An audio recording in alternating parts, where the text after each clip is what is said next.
From all of us at HTLA Radio 1 New York, happy holidays! HTLA Radio 1 proudly presents Sex and the Kitty.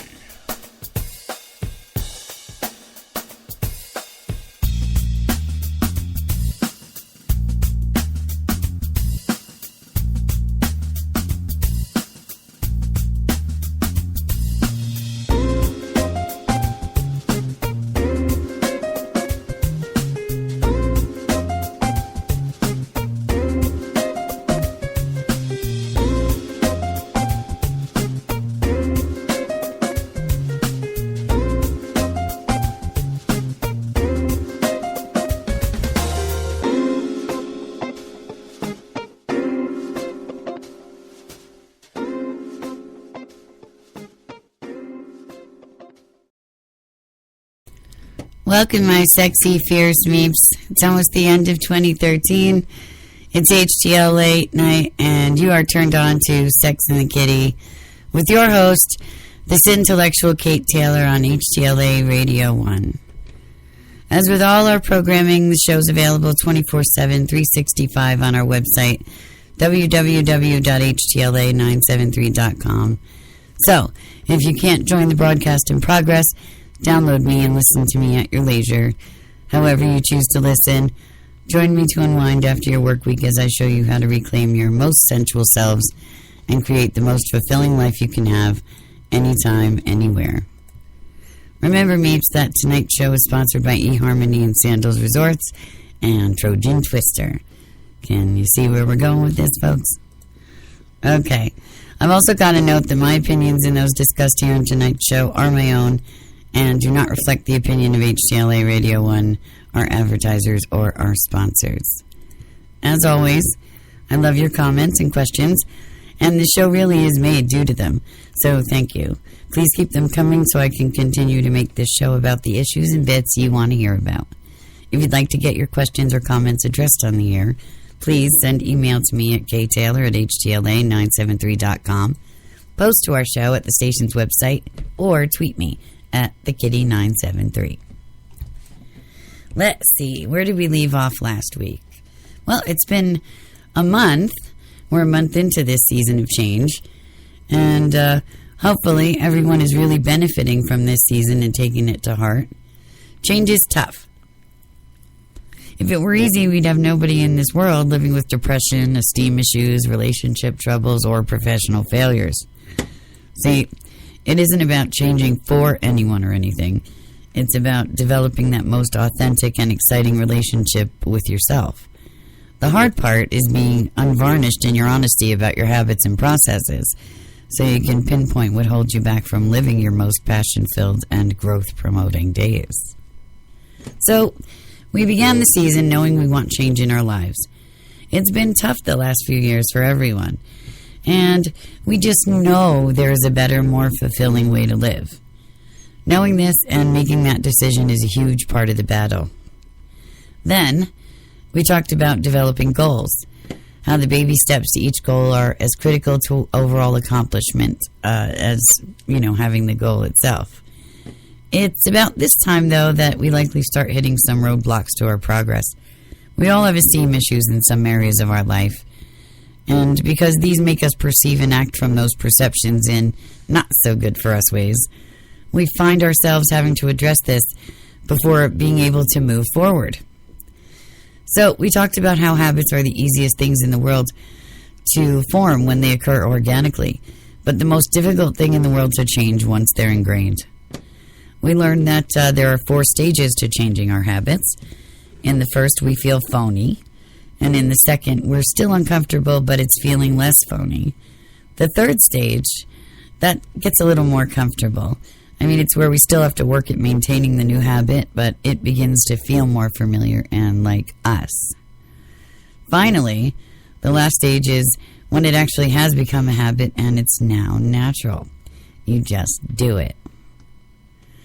So for any of you working your change and doing so along with us this season, I'm totally proud of you for sticking it out and making it work. My heart is rejoicing for what I know you'll become, confident, unquestioning of your decisions, and eventually effortlessly reaching any goal you set for yourself. Now, in order to do that, however, we have to understand and put into practice this week's topic, which coincidentally is resolve. And honestly, I actually had perfectionism, next week's topic, planned for this week, but as I was sitting down writing the show tonight, I completely forgot about that. And I said, well, what's the next logical progression to what we've been working on? And, after we talk about self-esteem like we did last week, well, naturally we're going to hit those roadblocks. We're going to want to quit and do things like that. So resolve was my next logical step. So that's how I arrived at it. And then we realized this afternoon that it's New Year's Eve week. So it was just a weird kind of coincidental, synchronistic thing that I realized occurred. So now that we've undertaken the hardest parts of the change process, admitting our lack of esteem in some areas and taking those active steps to work on building and solidifying that esteem, we may find ourselves at times faltering with the newly found tasks on our plate that are necessary to maintain making the steps and practices to change and improvement a habit. So, this takes what? Resolve. Right. Resolve is the ability to decide or determine firmly. And this is the strangest part, too, like I was saying, because as I was writing it, the next logical step in the process of change is, to maintain that what we've discovered. So it's pretty timely that it's New Year's week and time to make those firm resolutions to change. But this is about much more than once per year promises that we stop working on in a few weeks. Everything I'm telling you this season is designed to help you make lasting and profound changes to your methods, mindset, and ultimate level of functioning to your highest successes. And of course, enjoyment, because that's really what it's all about at its core, isn't it? Happiness and pleasure and enjoyment.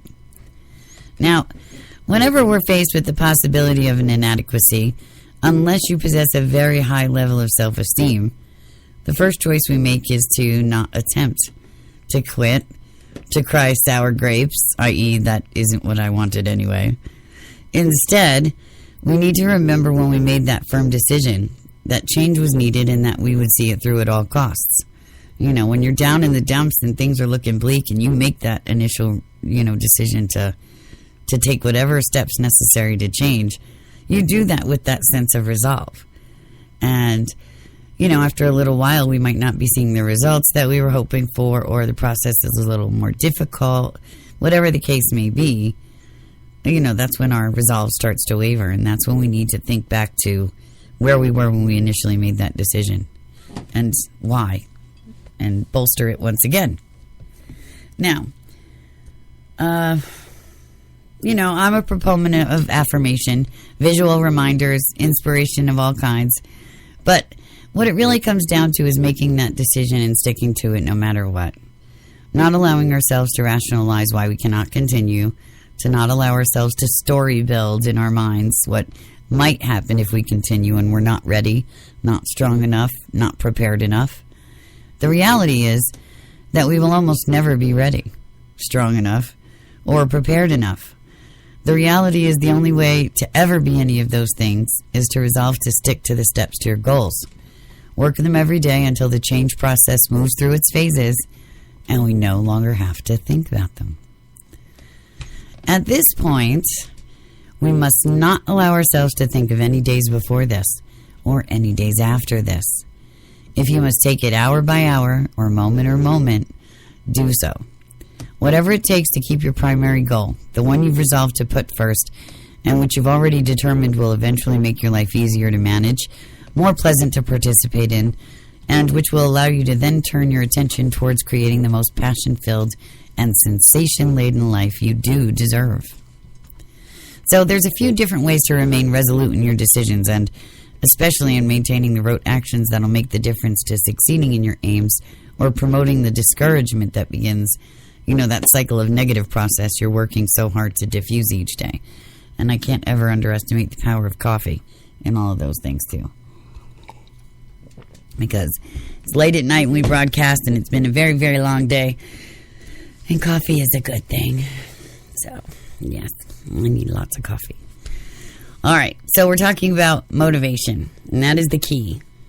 And motivation itself is defined as a psychological feature that arouses an organism to act toward a desired goal and elicits, controls, and sustains goal-directed behaviors.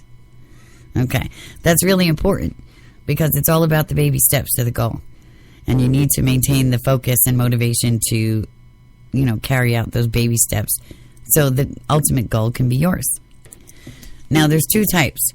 Extrinsic motivation, and these can be things like a raise at work, a date with someone you like, a treat at the store. It's a tangible reward, in other words. And the much more powerful and lasting intrinsic motivation. Those are things like feeling stronger, experiencing more pleasure in your daily tasks, being jazzed about getting up and doing what you have to do. Pride at having accomplished a small goal. So, in other words, intangible things that promote an elevation in self-esteem. Now, any kind of motivation is good motivation. You have to find what works for you and stick to it. When you're feeling your resolve waver, get yourself intrinsically motivated to do what needs to be done to stay on track. As I always say, the big goals are impossible to attain without first completing the baby steps necessary to create the foundation on which the big goals will rest. And that's just the key. I mean, you can sometimes be lucky and skip the baby steps and attain some big goal, but it's only going to crumble because you didn't do the foundational part. So the baby steps are, the most important thing. Now, when you're feeling overwhelmed or like you don't want to do the thing or things that you really know you should just now to keep your plan flowing, then choose a small, easily obtainable goal and find something that'll intrinsically motivate you to complete it. If you cannot, then find an extrinsic motivator that'll help. It has to help you complete it. But whatever it is, stay resolute in your decision to complete these small steps and see them through. And everything will build on itself. The small goal that you do, even if it's as, simple as getting up from your chair every so often and walking around the block, whatever it is, those things build on themselves. All our successes build. Just as every discouragement, knocks us down and makes us not want to continue, every small accomplishment builds on itself. And they're much more powerful than the discouragements, really. If you allow them to be, they are. So, if you have any particular motivators that work for you, let me know. And definitely sit down and make a list of them so you can refer back to them when you need to. Now, for me, I've definitely found that being accountable to somebody else is a huge thing. So my husband's the boss, and when I fail to stay resolute in my tasks, I have to answer to him. It's a technique that works for me. It's the life that we have, and it works. For you, it might be giving yourself permission to sneak away and indulge in something that never fails to make you happy doing it. And again, my advice on this is always try to do this anyway. It's about learning to infuse our moments with passion and pleasure in a healthy way. Learning to replace feeling guilty for indulging our desires and allowing that indulgence to strengthen our resolve to do what we must to succeed. Does that make sense? Well, let me know. Send me a tweet, an email, a Facebook post, a forum post on our website. Heck, shout it from the roof if you're close enough. But I want to know how you're doing, so tell me when you can. Okay, we're off to our commercial break, and when we get back, the part of the show I know you all really listen for, the sex stuff. So stay with us, 2 minutes. I think what it is that you don't know it until you have it. Because I heard that in the past. You always hear people being like, oh, well, she's not right for you. You'll know. And I'm like, okay, yeah, well, you'll know. Well, this is what they were talking about. When I first heard him on the phone, I thought he was really sexy. I love this girl to death, and Anne-Marie changed my life because I was going in 100 different directions. It is easy to be with Lee. It's easy to love him. She is extremely happy, lighthearted, doesn't let things get to her, and I learned from that, and I'm jealous of that, but she's bringing that into my life. I'm much more laid back and kind of go with the flow. Me, not so much. Yeah. Anne-Marie allows me to be who I am. I mean, as long as I have her, that's it. See how it feels to be matched based on compatibility. Log on and review your matches for free. eHarmony.com. Cold, clean, iron-free. This was the water he had been searching for. Down in the hollow, where he would build his business.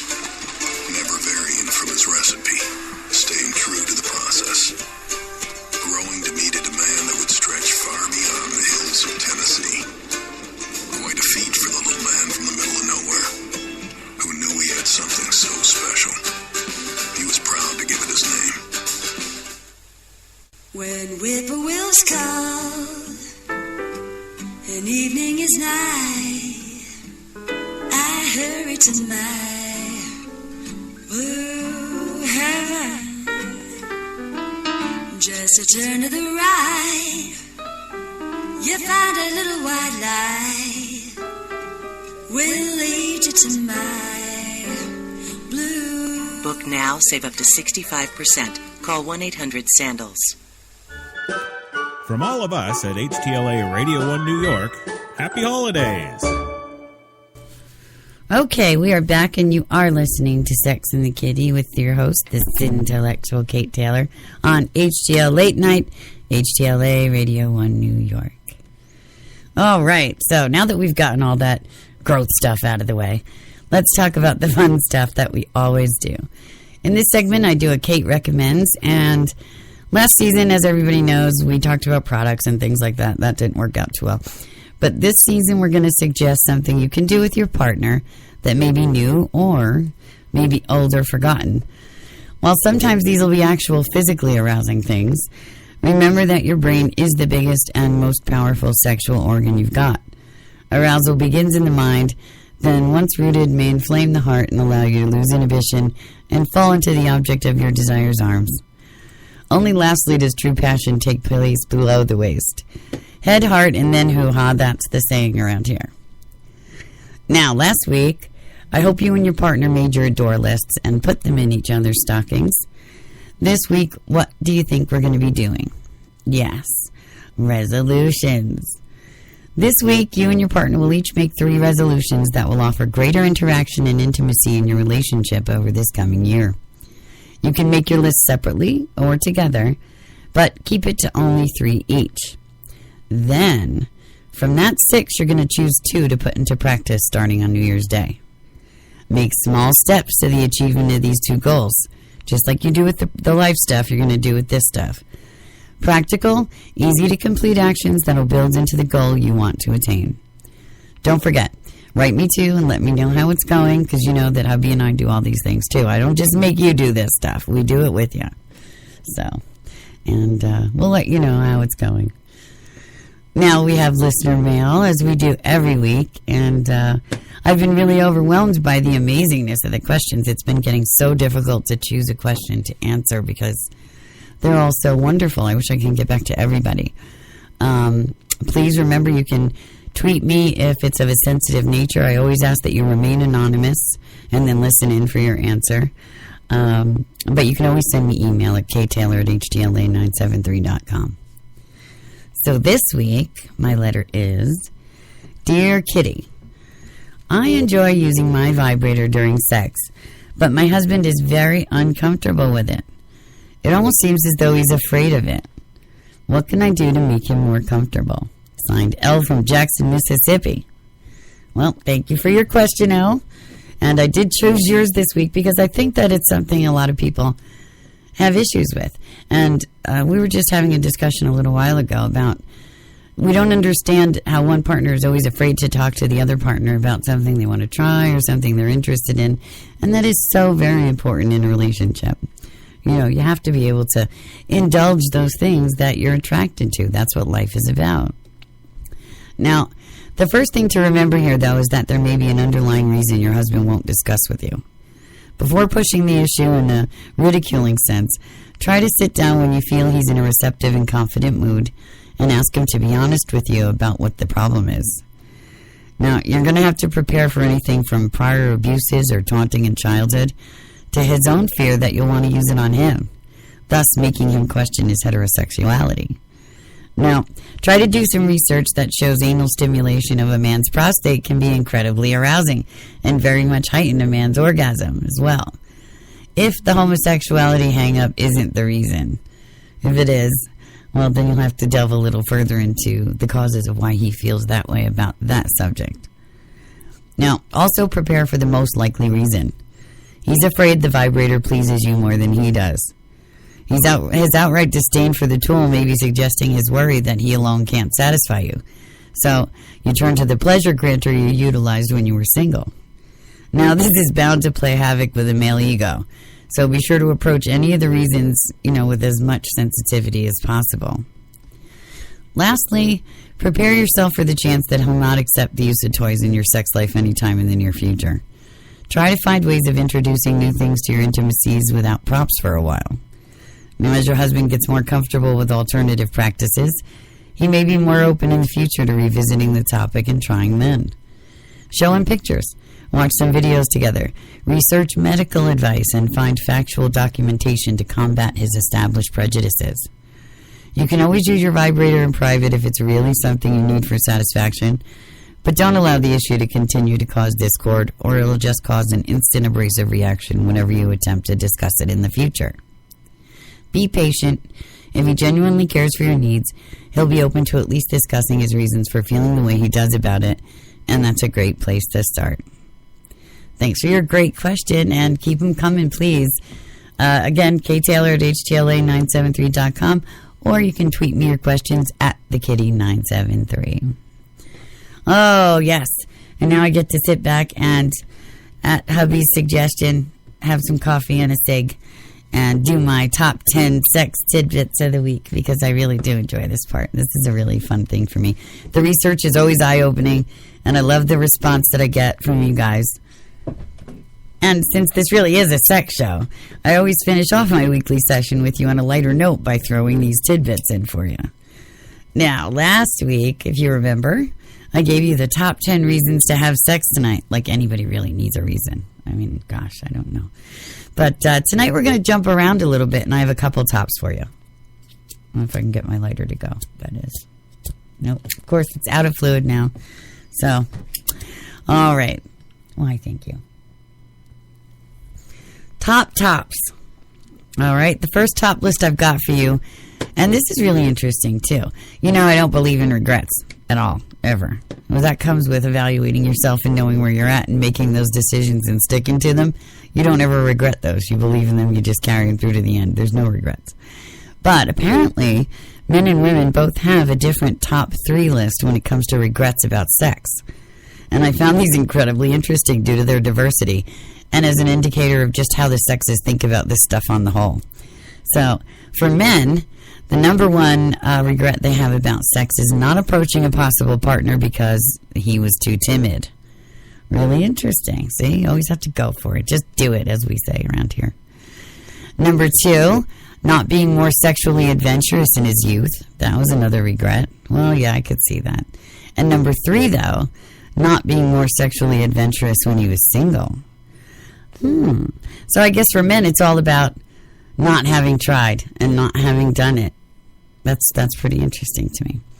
Now, for women, the number 1 regret is losing her virginity to the wrong partner. You know, that must actually be, I guess it must actually be a pretty significant one among women. When you finally do find the person that you're in love with and you want to spend the rest of your life with, that is the one, you always wish that you'd waited and saved it for them, you know. But, yeah, to dwell on that, I guess, would be kind of sad, and I hope too many don't actually do that, because it is what it is. You know, that's all that it is. Number 2 for women, and see, this upsets me because it makes my entire species look bad, but cheating on someone in the past or in the present, that's a number 2 sexual regret. You know, and to me, it shouldn't be a sexual regret, it should be a character regret, but okay, whatever. Now, number 3, those regrets that women have is moving too fast sexually. So I guess putting out on the first date would qualify for that. But again, it's interesting to me. For men, it's all about not being bold enough to go for what they want. Speaks to a lot about men's overall state of thinking. And for women, it's all about making the wrong decisions. So it's really, really interesting if you examine the dichotomy of those two things.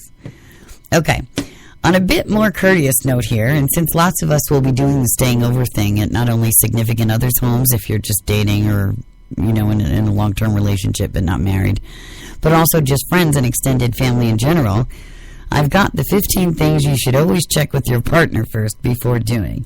Now, in this day and age of PC and, you know, all these feminists and all this stuff like that, it's not about asking permission, but it is pretty good to run by these things by your partner, whether male or female. So, and just about all these things I'd suggest in friendships, too. You know, just good manners and being thoughtful. We all want to be thoughtful, right?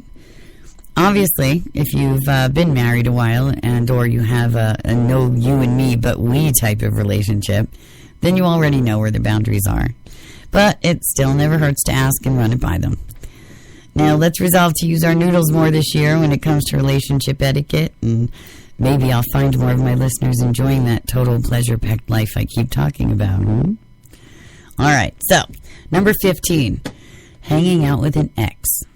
This is the ultimate no-no. Even if you two are just cool now or you haven't seen each other in years, you need to make sure your partner knows you want to do this and is okay with you doing it. It makes no sense to mess up a current relationship over an ex simply because you failed to check with him or her on this. You know, clearly. I mean, and in this world of digital age, you know, my husband and, well, not me so much, but my husband's always having girls, you know, that he dated or knew from where he used to live, messaging them and stuff like that, you know, and I actually befriend a lot of them. In the first year of our marriage, I spent interacting with one of them, and it was kind of creepy and weird, but, you know, what are you going to do? Yeah. So just clear it with them, because even though they appear to be cool with it, honestly, they won't be cool with it.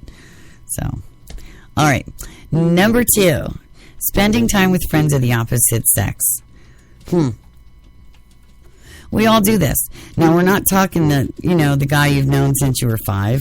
We're talking about the attractive new neighbor in your building who asked you out for coffee to pick your brain about the neighborhood. It sounds innocent enough, but it's just one of those things that could look a lot more than what it is if you neglect to bring it up ahead of time. And make sure your partner doesn't mind. Now, inviting people to stay with you. That's number 13. That's a big one, too. I've done this. I've actually done this. And hubby and I had a bit of an issue with it, and I was kind of taunted about it for a year afterwards. But we invited someone to stay with us for a little while. It did not end well. Of course, this only applies if you two live together, but you should never under any circumstances tell someone they can stay at your home when you live with someone else and you haven't run it by them first. Even if that person's your mother and you know the answer is an obvious yes when it comes to them staying with you, not asking permission is essentially telling your partner their opinion doesn't matter and they have no say. So make sure you do that. Now, it applies also to having company over. Nobody just getting off work wants to come home to a house full of people unexpectedly. This is an argument waiting to happen. A big one.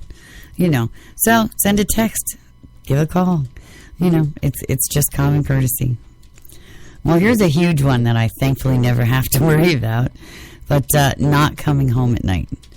So if you've gotten so drunk you can't drive home, you better not be sloppy enough to not call and let your partner know what's going on. You know, you'll still get the side eye for this suspect behavior, but it'll come across much better than showing up at 6 a.m. telling the same story. Yeah, definitely. So, here's a good one. And, you know, I think a lot of couples, especially when you've been married for a while, you do this quite a bit without even thinking. But when you volunteer your partner to do favors for someone, oh, I'm sure he won't mind. You know, well, are you really? Because the last thing a person needs is to be volunteered for something without their consent. You know, they might have wanted to spend that time doing something. They've been waiting a long time to do it because they knew they had those few hours free. And then you just went and volunteered them for something, and there goes that. You know, so instead of giving someone a soft yes before running it by your partner, just relay the request and let them do the answering, because it'll save so much trouble in the long run. Here's something else you really shouldn't do without talking to your partner first. Making plans. Now, we're not talking surprises. We're talking along the lines of the last point. You know, don't tell so-and-so you and your significant other can meet up for brunch Sunday when you haven't even checked with him first. You know, maybe he's not free. Maybe he really doesn't want to do that on his Sunday. You know, but you should always definitely just give it a breathe. Hey, how would you like to do this? And, you know, see what happens. And like I said, even if you're married for a long time, you never know what that person wants to do with that span of time. You should always check first, you know. Here's something interesting that was on the list here to run by your partner before you do. Drastically changing your hair. And I find that incredibly interesting. I'll never forget when my husband and I started dating. I loved his hair. I used to love to run my fingers through his hair and grab onto his hair and do all that stuff. And he said he wanted to go get his hair cut one day. We were, you know, walking around downtown and doing things. So And he shaved it all completely off, and I cried and cried, and I was just so upset at that. I couldn't get over that he would do that without telling me. So it is a tricky one, because it's not like you need permission, but if you're thinking of going from, waist-length hair to a teeny-weeny, haircut or just short pixie cut, you might want to run that by the person that you've been with for a long time, because your new look's not only going to be an adjustment for you, but also them. They're attracted to what you currently have going on. So you need to at least make sure they know this is coming and that they can handle it. I would never dream of cutting my hair or doing anything without checking first. Oh, my God. That would be terrible. Here's one that actually kind of goes without saying for me, but I guess a lot of people do this. They don't run it by their partner that they're going to go to a strip club or an adult club or, and even just a nightclub or a bar now, And for some, it's a non-issue. I mean, for others, they believe that, club hopping should stop once you get in a committed relationship.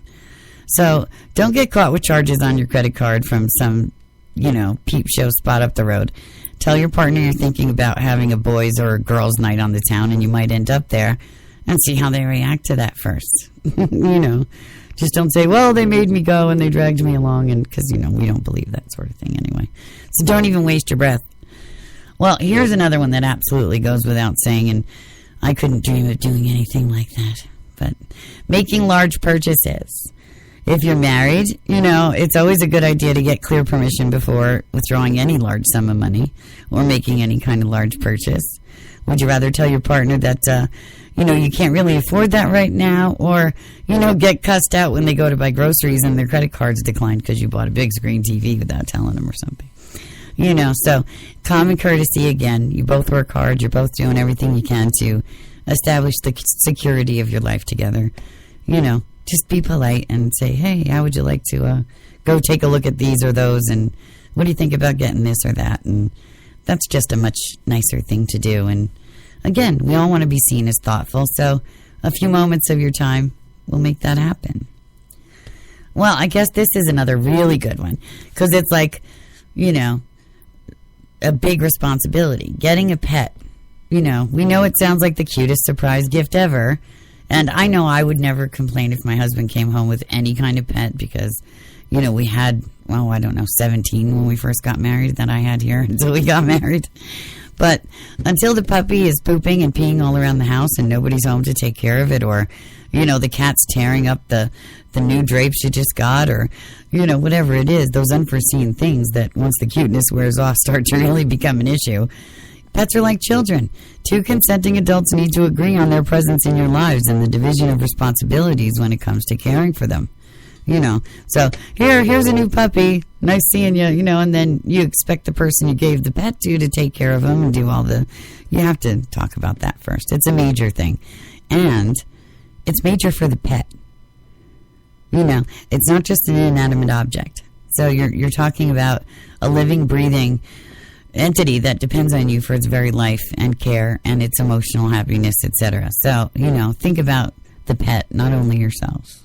So, here's a really good one, too. Talk to your partner before just throwing things away. Now, I know if it were up to my husband, everything here would go. He says I'm a hoarder. But, he would never do that because he knows that I have things that I'm very sentimental about. You never know if your partner needs that slip of paper or still wants their teddy bear from age 3. Don't throw it in the trash and break the news to them later. You can be discarding things that are really of significant sentimental value, not to mention monetary, in the midst of your spring cleaning. Just because it looks like something innocuous to you, it could be something that's been in the family for generations and is worth a fortune, and you don't have any idea. So don't just go ahead and do those things. Always make sure you know what your partner wants to keep or throw away before you go rummaging and tossing. Now, this is really more for people that aren't married yet, but maybe they've been staying at each other's houses for a little while. Leaving things at the other person's house. Always run it by them first. It can definitely get tedious packing bags with the same toiletries every weekend if you're doing that. But before you carve out a space for your tampons on his bathroom shelf, you need to know if it's okay with him to leave some of your things there. Don't start moving in before you've received an invitation. And this goes, I guess, also when you're staying at a friend's house. It's the holidays. A lot of people are staying at, extended family, etc. Like I said, don't just move in for those few days. Ask what's okay to move and do. Just common manners and being polite, Now, the last one is kind of interesting, but I guess it does make sense when you consider the bigger things. But borrowing stuff, again, unless you have that know you and me and a we mentality and you've been married for a long time and you already know what the boundaries are, you probably don't need permission to borrow his or her soap one morning if yours runs out. But if your car breaks down, don't just go and grab her keys to go play ball with the boys without asking. It's still her property and permission must be given, and vice versa. If you're dating a guy and he's got a couple hot cars and, just don't go grab a set of keys and go shopping, and do that sort of thing. It's not done. And you just don't do it, and you need to ask. And, that goes for anything. Just be respectful of other people and their things, and you'll find that's given to you in return. So there you have it, Meeps. Thank you for listening to this week's episode of Sex and the Kitty. Remember that everything is new until we learn it. There's always a more improved way of doing things, but you've just got to do. Thank you to my husband and ever-professional producer, CJT.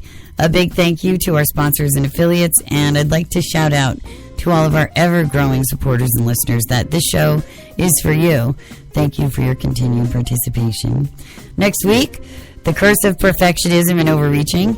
If you've missed any part of tonight's broadcast, just visit www.htla973.com and check out the broadcast page. And don't forget to see me in Crash every Friday night as we post our end-of-week webisode for you, too. That's coming up soon. Create a free profile. Write me. Stay in the sexy know. Be fierce kitties. Have a happy new year. Good night.